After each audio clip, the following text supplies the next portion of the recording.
আছে একটি হচ্ছে বনানী, গুলশান, বাসানটেক আর হচ্ছে ক্যান্টনমেন্ট। তো এই চারটা থানার নেতাকর্মীদের সাথে ধারাবাহিক মত বিনিময় করবেন আমাদের দলের ভারপ্রাপ্ত চেয়ারম্যান জনাব তারেক রহমান। ইতিমধ্যে আজকে সকালের সেশনে তিনি বনানীর নেতৃবৃন্দের সাথে আজকে কথা বলেছেন।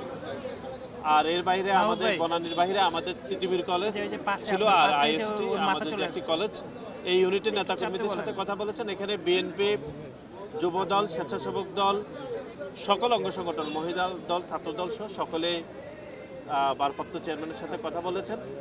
উনি বেসিক্যালি জানার চেষ্টা করেছেন মানে ভোটার যারা এখানে রয়েছে এই বনানী থানা এই 17 আসনের ভোটারদের কি কি সমস্যা, এই নেতাকর্মীরা যে ক্যাম্পেইন করার পরে কি কি সমস্যাগুলো ভোটাররা বলেছেন সেগুলো মাননীয় ভারপ্রাপ্ত চেয়ারম্যান সেগুলো লিখে নিয়েছেন।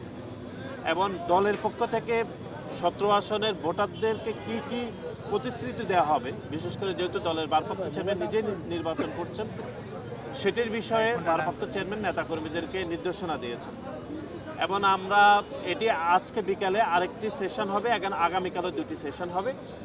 এবং মাননীয় ভারপ্রাপ্ত চেয়ারম্যান সকল নেতাকর্মীদেরকে নির্দেশনা দিয়েছেন যে 17 আসনের যারা ভোটার রয়েছে ভোটারদের যাবতীয় সকল সমস্যা দূরকরণের জন্য নেতাকর্মীরা যেই সমস্যাগুলো ওনার কাছে দিয়েছেন অর্থাৎ ভোটারদের কাছ থেকে সেগুলো ইশতেহার আকারে এটি প্রকাশ করা হবে এবং যাবতীয় সকল সমস্যা সমাধান করা হবে।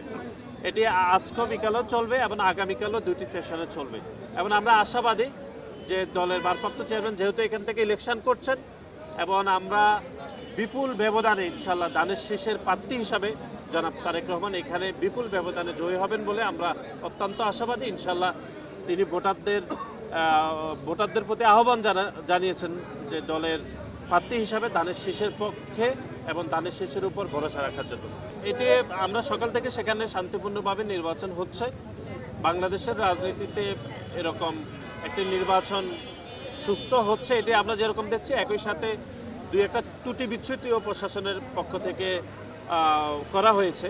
সে বিষয়ে ছাত্রদল প্যানেল থেকেও বক্তব্য দেওয়া হয়েছে এবং আমরা মনে করি বাংলাদেশ জাতীয়তাবাদী ছাত্রদল 4টি নির্বাচন হয়েছে, সে 4টি নির্বাচনে অত্যন্ত শান্তিপূর্ণভাবে হয়েছে। আমাদের বিভিন্ন অভিযোগ ছিল প্রশাসনের অনিয়ম অব্যবস্থাপনার পরেও আমরা জগন্নাথ বিশ্ববিদ্যালয় ছাত্র সংসদ নির্বাচনে আমরা অংশগ্রহণ করছি।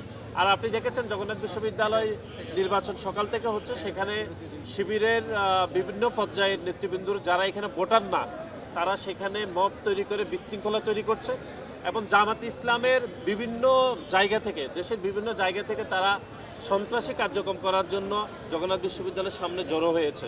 এখানে তো তাদের কোনো কাজ নেই, আমাদের বিএনপির কোনো নেতাকর্মীরা তো জগন্নাথ বিশ্ববিদ্যালয়ের সামনে যায়নি, এমনকি আমিও আজকে এখানে কাজ করছি।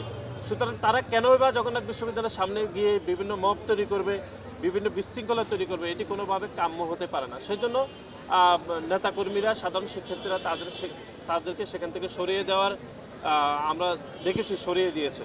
এর বাইরে আমাদের আর কোনো বক্তব্য নেই। আমরা বিশ্ববিদ্যালয় প্রশাসনের কাছে উদাত্ত আহ্বান জানাবো যে অন্তত জাতীয় নির্বাচনের আগে অন্তত এই নির্বাচনটি যেন কোনোভাবে অব্যবস্থাপনা অনিয়ম কোনোভাবে যেন না হয়, সেই জন্য সতর্ক থাকা উচিত বলে আমরা মনে করি। ধন্যবাদ।